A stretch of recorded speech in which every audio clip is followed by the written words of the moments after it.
Well, good morning, everybody, and thank you so much for tuning on in to our Valley News Now desk this morning. We've got a beautiful sunrise on our hands this morning. Looking pretty good out there.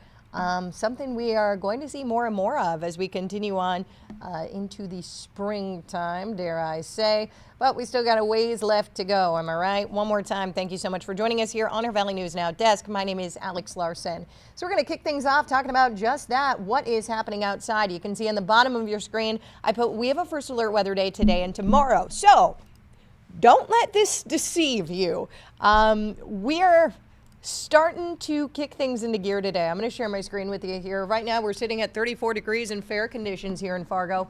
Feels like 26. We're going to stay windy for pretty much the entire day. You can see as we continue on into the 4 o'clock, 5 o'clock hour here, that's when that rain in February, you heard that right. That's when that's going to start to kick in. So the reason why we have called these first alert weather days is for a winter storm. For that rain mix today, snow tomorrow, heavy snow. Strong winds are likely, area 6+ inches and snow in the Northern Valley.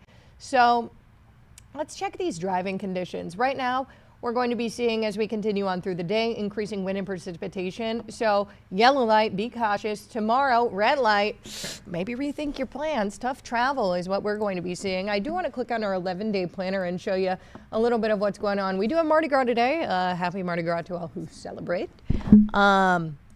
Again, 41 degrees here in Fargo. Tomorrow, we're looking at 36 degrees as our high, 33 as our low for that first alert weather day. So these two right here, this is what we're going to be cautious of. As we continue on throughout the week, you can see Thursday, we're not warming up. Neither are we on Friday. 18 as a high on Friday, low of 11. Saturday, looking at 19 and 7. Sunday, 17 and 5. And then we heat things up, a little bit next Tuesday. Next week, we're sitting at 30 degrees again. So, typical, right, for March. And you can see as we end February, that's crazy to say. Usually February is the month that goes by the slowest, am I right? And this is kind of sped by, and maybe that nice weather is to blame here. 30 degrees by the time we are rounding out the month, well, the day before we are rounding out the month. So a lot going on here. Remember, our first alert storm team works very hard to keep you updated in the know with everything that's going on outside. And you can stay up to date on everything on that VNN weather app, where you can get those forecasts right at your fingertips. Great tool to have, particularly as we take on these two first alert weather days that are on our radar. So make sure you download that. Easy to use, free in the App Store. But no matter if you got an iPhone or an Android, you can get your hands on that. And I do want to move on to our news portion of this segment. The search for Isadora Wengel is now on day 41. Volunteers have expanded their efforts into rural Minnesota. This past weekend, close to 100 volunteers searching Fargo. Organizers are now focusing on areas with ties to the suspect, Joshua Haidt. He went to school in Battle Lake, and volunteers from the community are joining the search. We're moms. There's a bunch of moms there yesterday who feel like if this was our own child, we would want people to help us. And it's horrific. So there's more good in the world than bad.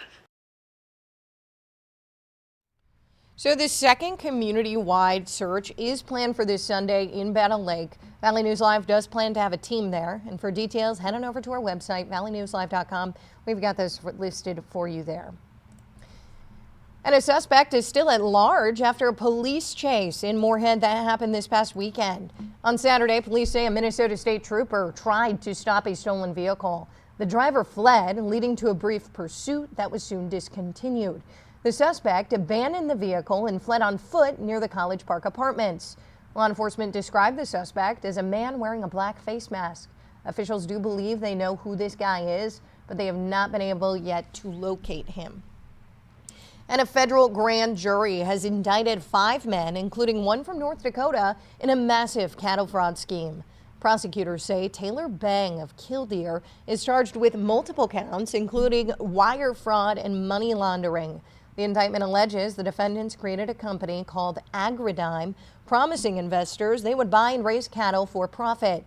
Instead, they allegedly used $220 million from 2,200 victims for their own personal expenses. If convicted, the defendants could face up to 20 years in prison. And North Dakota is seeing an uptick in measles cases. 6 confirmed cases have been reported, 5 in Pembina County and 1 in Williams County. One individual is in the hospital. 4 of these cases are adults. Health officials have identified several public locations where these people have visited. Details on these exposure sites are available on the state's health website. And health officials do want to remind you, unvaccinated people are at the highest risk. For more information, head on over to our website, valley-news-live.com, and click on this story, or else you can find that on your VNN News app. And happening today, a Vietnam War veteran will finally receive full military honors in Fargo. Sergeant Clifford Hurley Brenner, a Green Beret medic, served in the U.S. Army from 1966 to 1969. He earned several commendations, including a combat medical badge and the Vietnamese Cross of Gallantry. Brenner, who is unclaimed, will be honored at noon today at the Fargo National Cemetery. Fargo Memorial Honor Guard will conduct the service. The public is invited to attend. And Elizabeth Lund became the very first dancer with a disability to compete on a North Dakota high school dance team. The Jamestown sophomore did not make history with a flashy routine or special song. She did it by showing up, trying out, and earning her spot. We're going to hear from Valley News team Sydney Zatz right now, who spoke to her yesterday. Let's take a listen. Elizabeth Lund tried gymnastics first, but that program wouldn't let her compete. So it was just like, okay, well, we're not going to keep you in a failure if you're never going to do anything. Elizabeth's dad, Darren, had taught with the Jamestown High School Sophisticates dance team. He had an idea. What if Elizabeth joined the team? We didn't treat her any different, treated her like an equal. The school backed the idea, and Elizabeth was in. Yes! Good job. You can do it. The newest member of the junior varsity team. She just loves it. She brags about it. She dances at home all the time. Yep, I do. From football games to homecoming, Elizabeth found her place. When she felt ready, we taught her the competition pom dance routine, and she learned it 100% as any other dancer would. A risk for everyone involved. The girls didn't have to let her dance. Coach will tell you there's the way they score and everything. They would lose points for things. They wouldn't score as high, and they knew that they would, but they let her dance anyway. Then came an even bigger opportunity. The North Dakota Association of Dance and Drill, or NDADD, recommended Elizabeth perform a solo. The risk was well worth the reward. It felt super special to be a part of that first in the whole state. It gave us some kind of recognition as a small team in such a large state. Elizabeth's pom routine was the winner of the association's Pay It Forward Award. We showed the spirit of dance and really just showed that off. Elizabeth is already thinking about next season.